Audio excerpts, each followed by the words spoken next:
On parle donc pour commencer de la fente labio-palatine ou bec de lièvre. Cette anomalie concerne en moyenne un enfant sur 1000 chez les Européens, mais elle est plus fréquente chez les Japonais, 1 sur 585, alors qu'elle est plus rare chez les Noirs américains.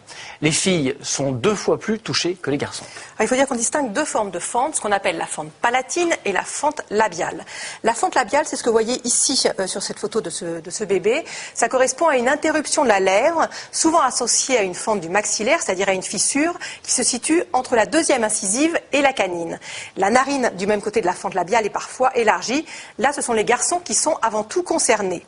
La fente palatine, maintenant, c'est ce que vous allez voir ici, qui touche plus les filles et qui se situe en fait dans le palais. Donc ça, c'est la bouche ouverte, c'est à l'intérieur. Le palais, il est fait de 2 parties différentes que vous pouvez très bien sentir si vous passez votre langue sur votre palais. Vous avez le voile, c'est une membrane en arrière, et l'os qui est situé en avant, juste derrière vos dents. Et la fente palatine va concerner soit le voile, soit tout le palais. Et puis enfin, il y a la fente labio-palatine qui associe les 2 types de malformations, une fente labiale et une fente palatine. Alors, la fente peut être d'un seul côté ou des 2, par exemple comme ceci, et dans 30% des cas, elle est associée à d'autres malformations cardiaques, digestives ou au niveau du cerveau. L'origine de ces anomalies remonte à la grossesse, lorsque le visage du fœtus se développe. Alors, on va voir ça sur un schéma. Il faut imaginer ça. Il faut imaginer que ça, c'est le fœtus, la tête du fœtus en cours de développement. Nous sommes entre le 35e et le 40e jour de grossesse. 2 parties appelées bourgeons, que vous voyez en rose, vont se souder normalement. Et c'est le bourgeon maxillaire et le bourgeon... Ah, je vais pas y arriver. Attendez voir. Le bourgeon maxillaire, c'est ça? Voilà. C'est ça. Ah oui, c'est difficile. Voilà, qui correspond au bas du visage. Et le bourgeon nasofrontal, qui sont donc ça et ça, qui vont constituer le nez et le front. Et ces 2 bourgeons doivent fusionner pour donner le nez et la lèvre et obtenir un visage harmonieux. Si ce n'est pas le cas, une fente plus ou moins importante se forme. Oui, c'est à l'échographie qu'on va pouvoir voir l'anomalie au 6e mois. Regardez ici l'échographie du visage d'un bébé. Si vous voyez bien, vous avez ici les yeux, là le nez, et vous voyez ici, là, on voit cette fente au niveau de la lèvre supérieure. Donc c'est effectivement au 6e mois qu'on peut le diagnostiquer. Ça a été le cas de Marc, qui est âgé de 18 mois au moment du reportage. Un reportage qu'on avait tourné en avril 2005 et qui est signé Gaël Chauvin, Isabelle Gastebois. Regardez.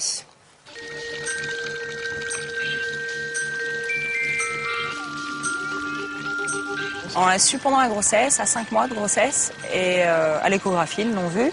Donc ça nous a laissé du temps pour digérer tout ça. Après, on a toujours peur du moment où on va voir son enfant, où on va découvrir le visage. Et c'est vrai que pour nous, ça a plutôt été rassurant. On s'est dit, oh, il est beau. C'est une fente, ça se voit, il n'y a pas de doute, mais il a un visage un peu différent, mais beau quand même. Après, c'est évident, quand on croise des gens dans la rue et qu'ils arrivent, ah, là, c'est un peu plus dur. Là, c'est plus dur et là, mais on s'y prépare. On se doute, de toute façon, que les gens vont avoir un regard négatif et que la différence ne sera pas bien acceptée, de toute façon. La chose qu'on n'avait pas imaginée, nous, c'est l'alimentation. Parce que c'est un geste qui paraît simple et donner un biberon à un bébé qui a une fente, c'est compliqué. C'est compliqué parce qu'il n'arrive pas à téter, parce que ça repasse par le nez, parce que des fois, il s'étrangle. Et chaque geste d'alimentation est compliqué. Il faut s'adapter, il faut trouver des petites combines, il faut percer les tétines, il faut l'aider. Donc petit à petit, on s'y met, on s'adapte. L'enfant s'adapte aussi. Et puis, ça se fait. Il faut du temps, plus de temps. Puis je crois que l'envie de vivre et d'être bien et de jouer, elle passe au-dessus de tout ça après. Et c'est des bébés sourires quand même. Quand on amène un tout petit bout de chou, qu'on se dit il va avoir une anesthésie générale, ça va être long, il faut attendre. Pendant les heures de l'intervention, il faut s'occuper. Même si c'est pour son bien. Et puis, quelque part, je crois que quand l'enfant a 6 mois, on se dit j'ai pas envie qu'on change son visage. On a peur de plus le reconnaître. On se dit je m'y étais habituée après tout à la fente. Qu'est-ce que ça va faire quand ils vont me le ramener réparé? Est-ce que ça sera toujours lui? Et puis oui, c'est toujours lui, mais c'est avec un visage tout neuf. Il y a des années, c'était la catastrophe d'avoir un enfant qui avait une fente. Aujourd'hui, c'est un parcours plus compliqué, mais c'est pas le drame que c'était avant.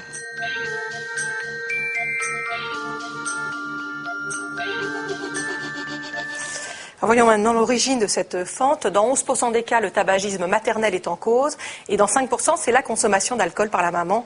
La plupart du temps, on ne retrouve pas de cause, même si le risque de fente augmente s'il y a déjà eu une anomalie chez un parent proche. Alors en plus de la disgrâce esthétique, il peut être difficile de parler et de s'alimenter. Pour éviter que les aliments passent dans le nez, le nouveau-né est alimenté par une tétine particulière et un palais artificiel en résine est posé pour supprimer la communication entre la bouche et le nez. De toute façon, le chirurgien doit intervenir rapidement. Lorsque seule la lèvre est touchée, l'opération a lieu dans les 3 premiers mois de vie. Pour les fentes plus complexes, c'est possible dès le 6e mois. Une ou plusieurs opérations sont nécessaires pour fermer le palais osseux, le voile et la lèvre. Explication avec Gaël Chauvin et Philippe Mugerin. Attention, c'est quand même un petit peu de la chirurgie. Pour un dernier bisou, les parents de Maëlie l'ont accompagnée jusqu'au bloc opératoire. À la veille de ses 6 mois, l'équipe du professeur Mondier va pouvoir commencer à réparer la malformation qu'elle a depuis sa naissance. Cette petite fille a donc un bourgeon maxillaire qui est ici, qui n'a pas fusionné avec le bourgeon nasal interne, d'où cette fente que l'on voit ici. Une fente qui se prolonge derrière la lèvre et traverse tout le palais jusqu'au voile du palais. La séparation naturelle entre la bouche et le nez ne s'est donc jamais constituée. Jusqu'ici, Maëlie devait porter un faux palais en silicone pour pouvoir manger. La lèvre, d'abord et avant tout, c'est du muscle. Le but de la chirurgie va être non seulement de faire quelque chose d'esthétique, mais d'abord et avant tout de reconstituer cette sangle musculaire de manière à avoir une puissance labiale satisfaisante, donc une force de tétée satisfaisante. Or, pour que la tétée soit possible, il faut commencer par reconstituer le palais. Faute de matière osseuse, ce sont les muscles et les muqueuses qui sont rapprochés pour former une séparation souple. Le défaut au niveau du palais va avoir tendance à se fermer spontanément. Seconde étape, le rapprochement des lèvres. Une découpe en forme de zigzag permet aux 2 parties de venir s'encastrer solidement l'une dans l'autre et de réduire les cicatrices. La deuxième difficulté va être de reconstruire une aile narinaire qui soit symétrique. Ça, c'est le plus difficile et on ne peut pas savoir d'un enfant à l'autre, même si on fait exactement le même geste opératoire, si on aura à terme un résultat satisfaisant ou non. Le suivi de l'enfant sera donc régulier jusqu'à la fin de sa croissance. À 18 mois, la reconstruction du palais pourra être finalisée et la gencive ressoudée. Suivront, selon les cas, d'autres interventions fonctionnelles et esthétiques pour qu'il reste le moins de traces possibles de la malformation. Mais les problèmes esthétiques et alimentaires ne sont pas les seules conséquences de la fente labio-palatine. L'audition est elle aussi parfois perturbée et il faut faire un bilan très rapidement. Et puis l'apprentissage du langage peut être perturbé. Un suivi par un orthophoniste est indispensable en complément de la chirurgie. Les bilans ont lieu tous les 6 mois, entre l'âge de 1 et 3 ans, parce que c'est une période clé dans le développement de la parole. Puis jusqu'à l'adolescence, une consultation aura lieu au minimum tous les ans. Des exercices avec la bouche ou des séances de rééducation sont également nécessaires, parce que certaines lettres vont être difficiles à prononcer. Enfin, dernier problème éventuel, les dents. Une fente peut gêner le développement de la mâchoire, car le palais est trop étroit. La position des dents peut aussi être anormale. Lorsqu'une incisive manque, il faut alors faire appel, bien sûr, à l'appareillage, à l'orthodontie.